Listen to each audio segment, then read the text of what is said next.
Hey, what's going on, you guys? It's your girl Candace here from Slice and Giggles, here to give you the 411 on online dating and a little bit more. And you know it's me, your girl Candy. Um, Thank you guys so much for watching my videos. One, thank you so much for subscribing to my channel. Shout out to all my new subscribers. Hey guys, how are you? Thank you so much for commenting, leaving your opinions and everything. I truly do appreciate that. And I love how we have conversations about our recaps with Insecure. So this is season 4, episode 6 of Insecure, Lowkey done. I know the episode name now. And this episode, like I've said for the past 3 episodes, there was nothing happening in this show, like at all. But this episode, particularly, nothing happened. It was a lot of just follow up from anything. I think if anyone has been in a stressful situation or has been in some type of form of, an argument with somebody, or there was something that crazy that might have happened the night beforehand, the next day your day's so blurry and just out of sync, and it's out of whack because you're like, I don't even know what's going on. Like, I don't know if I'm okay. Is the other person okay? Is anyone okay? Am I the person who's mad? Are they the person who's mad? Like, it's a confusing spot. Hold on, y'all. Let me turn on this light because your girl's looking a little dark here. There you go. Oh, there you go. So it's a very weird and kind of confusing place to be in. All right. So we open up the episode. Well, make sure you like, comment, and subscribe. Thank you so much. Appreciate you. So we open up the episode with Issa basically hearing Molly tell her again while she's like, waking up in bed, like, you're selfish. I should have dropped you a long time ago. You always use people. You use people for everything. And then she listens to her voicemail. She got a voicemail from Amal, her brother, Kelly. And she got another voicemail from, the intern Condola provided for her about the vendors and stuff like that. So basically shit she didn't want to hear. So Amal and Kelly basically just said, like, are you okay? What happened last night? Are you good? Blah, blah, blah. Issa then went to talk to her mirror self. And she's like, I should call, I should apologize. And her mirror self was like, no, why would you do that? No, like, you're always the person to apologize for everything. Let her be the one to come to you, which I find to be true, because it does seem like Issa's the more adult or bigger person in any situation that she has.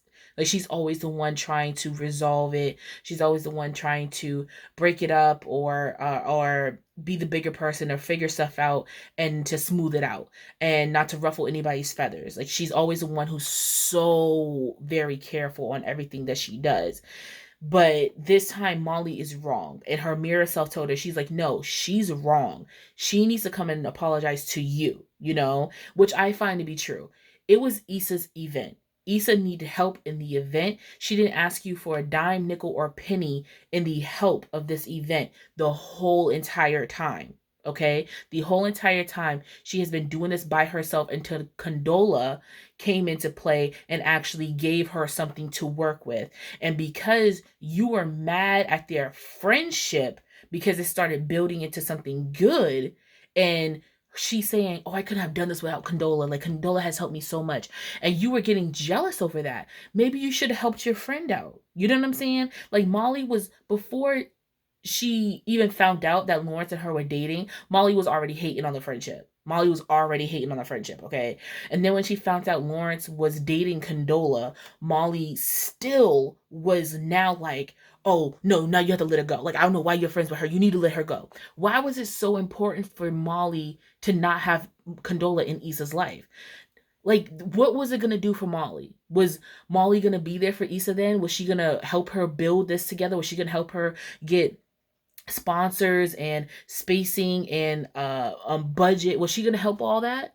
Was she gonna help with her lawyer shit, like the litigations and the contracts and stuff? Like, was she helping with that? No, she wasn't helping with nothing. So why were you so upset about it? That's just my question on it.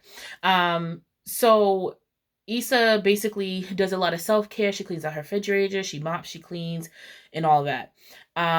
She gets a call from Nathan, and he, goes over the whole what happened the night beforehand. And she goes, "That's how I wanted to, reconnect with you." He says, "It's all good. You still held it down. You had a great event. I'm still so proud of you." And she says, "I would do the same for you if you ever needed help from me. And, I don't want you to think that I used you, because once again, that was one of Molly's things, that you like using people." And Nate's like, "No, you talked to me. You said you needed help, and I decided to want help. I decided to want to help you." And that's the thing. Issa, I don't feel, goes, "I need this. You need to do this for me." I feel like she goes to people. She's like me. She goes to people when it's like the last resort. Like, I never go to a person when I first think of it. Like, I'm that person in the refrigerator, right? There's two people in the refrigerator. There's the person in the refrigerator who will look up and down, clear shelves, move stuff behind, get behind little things, find out what's happening in there, and then say, "Hey, I can't find the milk. Do y'all know where the milk is? Did somebody drink it?" Right? I'll even look in the recycling bin on the trash can to find the carton first before I ask the stupid question. But then you have the other person who looks in the refrigerator, and they just look, and they just stand there, and they move their head around, and then they go, "Well, where's the milk?" And you're like, "It's right there." "Well, I don't see the milk." And then they move that one thing, boom, there's the milk. You feel what I'm saying? It's just one of those things where you have one person, Issa, who will move mountains before she even tries to ask for help. And then you have some people, in like Molly's case, who, because the surface area doesn't show what she needs or what she wants right then and there, it's automatically a problem. It's automatically an issue. Let me know if you agree or don't agree with me. Um, and so after the conversation with Nate, she then goes to the grocery store because she had signed herself up for a paint and sip. And so she goes to a grocery store because it was a self-care Sunday. So I'm sure that her and Molly had probably signed up for the paint and sip a while ago while they were so good, for self-care Sunday, and she's just like, "You know what, I'm not gonna miss it." Or she just wanted to do it by herself, regardless of the fact. She went to the grocery store and got a gallon of wine. A gallon of wine. That is bananas because you're by yourself. And then there was this very pregnant lady in the store. For whatever reason, the store only had as many cashiers at the registers as many as Dollar Tree has, which just, it blows my mind because it was a Sunday. Why was there 30 people in line at the grocery store on a Sunday? In one line at that. Like, what kind of grocery store is that? Anyways, the pregnant lady woman is just walking down the group of people saying, "Can you please help me buy this stuff?" I feel like if each person took something out of her basket and bought it, it would have been perfect. But a lot of people, excuse me, scam people these days, and you can't trust them. So I completely understand that also. But Issa trying to go out of the box and do something different that she doesn't do, and trying to put down any negative words or terms that Molly had put on her the night beforehand. Issa offered to buy the woman stuff. Now, mind you, in that cart, in that little baggie she had, was a pack of, like, I think 10 diapers, 10 or 15 diapers, a can of Enfamil, I think a couple of bottles, and then something else was at the bottom. That right there probably rack you like $45 to $50, depending on, like, what was it, what's the brand, what's the pricing, are they for premiers, are they for toddlers? And she was pregnant, so I'm gonna say that was for newborn, so it's gonna cost more. But Issa, who doesn't have a job at this moment in time, obviously was not able to pay for it. Her car got declined. She kept it pushing. She then sees an older man, black gentleman named Gregory, who missed the bus, and she offers to drive him to his location since he's going north. Let's just say Gregory is one of your best black uncles who just says some very horrendous and weird stuff, but you love Uncle Gregory for it. Like, if he wasn't that way, you wouldn't have like the countless stories, you wouldn't have the advice on how to handle these men out here, you wouldn't know the tricks and the rules of the streets. Like, Uncle Gregory is that uncle that's like at the barbecue, not grilling, but making sure all the meat is cooked correctly. You know what I'm saying? Like he don't got the sandals on. He just got the visor with the towel on his shoulder saying, see what you want to do right there. You gonna put some more rub on it. Yeah, yeah, yeah, yeah. You put some apples at the bottom so you get that smoky flavor. You know what I'm saying? Like he's one of those. Um, that whole encounter to me, it was testing Issa's patience, I think. Because, he kept talking to her kind of rudely, and then he made her pull over because he had to go pee. And he was a little abrasive towards Issa. And I think they wanted Issa to break or have some type of like, okay, I can't do this. Like, you're doing too much. But in the end, she was able to drop him off to his son's house. I don't know how he got there and he didn't know the address, but that's besides the point. She then goes to the paint and sip, and she joins these three ladies. They're strangers to her, but she joins these three ladies who are from DC. Um, they went to LA for a bachelorette. None of my business. Um, who are from DC, and Kyla Pratt is the female who is getting married, so she's the bachelorette. The groom, well, no, what is the groom? The bride to be. Anyway, so they talk about the city that they're from and everything, and they just, have a good time. They have a good time painting and stuff. And then came a point where Issa kind of asked, like, how long you guys been friends, like where you guys from and stuff. And so they all put it together, like, this is why we're friends. And then they all start talking about the stuff they've done to each other. Like, oh, remember when you did this? Oh, remember when you did that? Remember when you did this? And like, oh, remember when you slept with my brother? It was just a whole bunch of mess. It was a whole bunch of mess. And I think that's what the writers wanted us to see. Like, you can go through a whole bunch of stuff, but still be able to come out on top even better than you were before, as friends.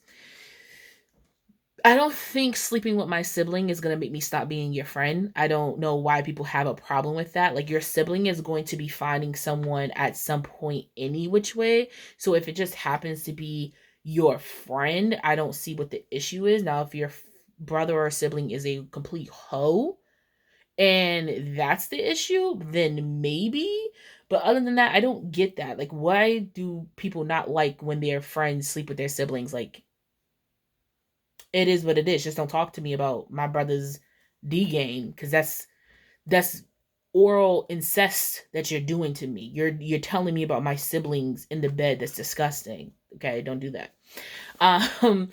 Anyways, as they are leaving the paint and sip, they invite Issa out to go to a bar, which I don't think is a bar, but that's none of my business. I would consider like more of a TGI Fridays, because last time I checked, there's no bars that have bathrooms that nice. But anyway, at some point, Issa is questioned by the girls, like, what does she do? And she says she's a culture creator or a curator. Um, Basically that she brings local artists and she kind of just makes them a focal point and tries to make them, I don't know, blow up, get out of the city, do more with their lives than what they're doing right now, because the world needs to hear them, not just their local neighbors and the concerts that they go to, which there's a lot of artists out here that deserve to have that spotlight and deserve to have it shined on them, very much so, because they actually have real talent and they're not just out here mumble rapping or using autotune. But who am I? Who am I? Just a person who listens to music. Anyways, in the midst of their conversation in the bathroom, though, the girl disappears. Issa goes back to the table outside. There's no one there except for their bachelorette list, which is on the chair. I don't think the girls are from DC at all. And so one of the checklists was to befriend a stranger. And I didn't get the chance to read the rest of the boxes, but I definitely know they had to befriend a stranger or whatever. And they basically ran out on her, and she was stuck left paying for the check. Like, she had to pay for the check. Um, so she paid for the check, and then she had one of those really crazy ass thoughts that everybody has. Um, riding up on them, crushing a painting over their head, cussing them out. But instead of doing that, she just heads home and she licks her wounds like a big girl. And in the midst of her heading home, she gives Kelly a call back. And she's like, "Hey, what's up?" And then Kelly's like, "What's going on? Like, you ain't answering me like my biological father. Like, what's good?" I thought that was joke was kind of funny. Um, and Issa said, "Well, I just been kind of busy." And Kelly kind of lays in on her on like what's happening, what's up. Have you called her? Have you talked to her? Are you guys gonna smooth this out? And Issa kept it 100. She's like, "Well, are you giving her the same energy that you're giving me? Are you calling her? Are you telling her that she needs to smooth it out with me? Are you telling her she needs to call me? Like, why does it seem like I'm getting all this heat, but you might not be putting the same pressure on her?" Kelly says she has been calling her and telling her that she needs to speak to you. And Kelly also said, "So if Molly doesn't call you, you guys are, that's it. You guys aren't going to be friends anymore." And Tip, and then Kelly referenced to a time where her and Tiffany had got into it, and she said, there was a time when me and Tiff had was in a bad spot, and if we didn't do something about it, we wouldn't have mended and came back from it. Now, I don't know if she was referencing to Tiffany's baby shower, because if you remember Tiffany's baby shower, Kelly was hurt, was super hurt that Tiffany had these mommy babies or mommy friends come decorate, bring food, bring dishes, do this, do that. And Kelly was under the impression that she was going to be doing all these things, and she wasn't. So therefore, she was a little upset. She was mad, frankly. So I think that's what she might be referencing to. It might be something that happened earlier before the show even started, but I think that's what she's referencing to. Um, but let me know down in the comments below. Do you think that Molly's getting the same energy that Issa's getting put towards her? Because that's my thing. I've been in a situation like that before where me and another party had a disagreement, and it just seemed like everyone was like, "Candace, well, are you gonna say something to them? Are you gonna say sorry? Are you gonna call? I think you guys need to sit down and talk. I think you guys need to do this. I think you." And it's kind of like, are you giving the same said person the same energy you're giving me? Are you talking to them? Are you telling them what to do?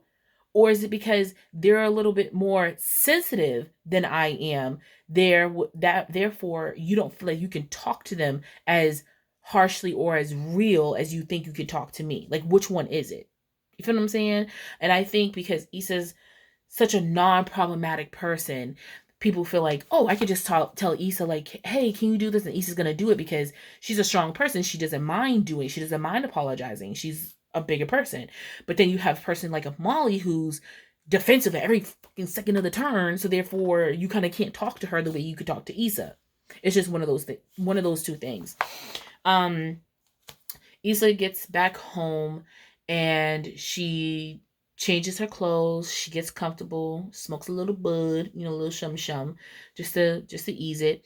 And she went on the Facebook page of her event, and she was commenting back to everyone, thank you so much for loving my event, thank you so much for this.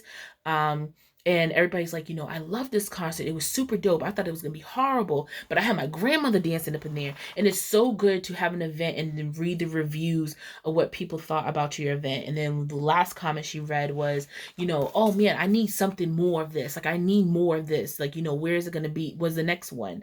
And Issa said, don't worry, the next one's coming. And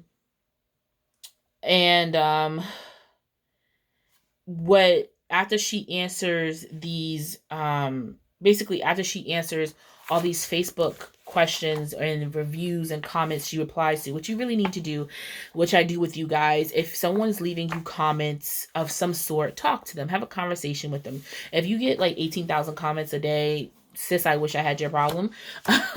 But it's nice to interact with the people who support you and subscribe to you, to look at your face and talk.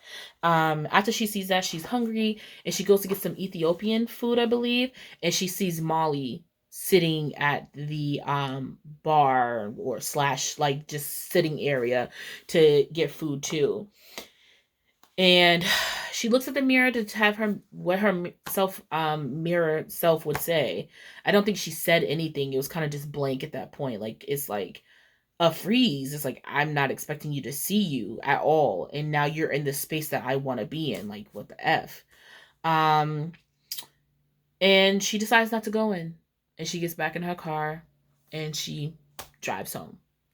For the next episode, it is all about Molly and Andrew on vacation in Mexico, I believe, with Andrew's brother. So that is going to be the next episode. It did not seem like there was anything else happening in the next episode besides Molly going on vacation with Andrew. Once again, I really would have wished I could have seen a split screen, or maybe 10 minutes, 5 minutes of split screen time between Molly and Issa and what their mornings look like the next day, and then maybe flashes between what each one of them are doing. And then at the end, when Issa saw Molly, it came time to be in the same time frame, and we could have had a camera angle from Molly looking at her phone and texting whoever she was texting, and then from Issa's angle, her looking at Molly, like how she was doing, and then it kind of just being left alone, and we see from Molly's camera angle Issa walking away, going to her car, and then we see Issa drive off. I think that would have been a great way to work the episode. But then again, I like that it was all on Issa, because of the phone calls, because of the voicemails, because of the text, because of the event, it was all on Issa. So therefore this episode should fall all on Issa, if that makes sense. But we have episode 7 to figure it all out and see what else happens. But thank you guys so much for watching this video. Thank you for liking the video. Thank you for sharing. Thank you for commenting. Thank you for subscribing to me. I truly do appreciate it more than you would ever know. If you have any questions, or if you have any comments that you would like me to reply to, or your thoughts on the episode, make sure you drop them down in the comments below. My main and final question would be, who do you think should apologize, Molly or Issa? So let me know your answer down in the comment section below, and I will see you guys later. Until next time, it was nice swiping with you guys. Bye.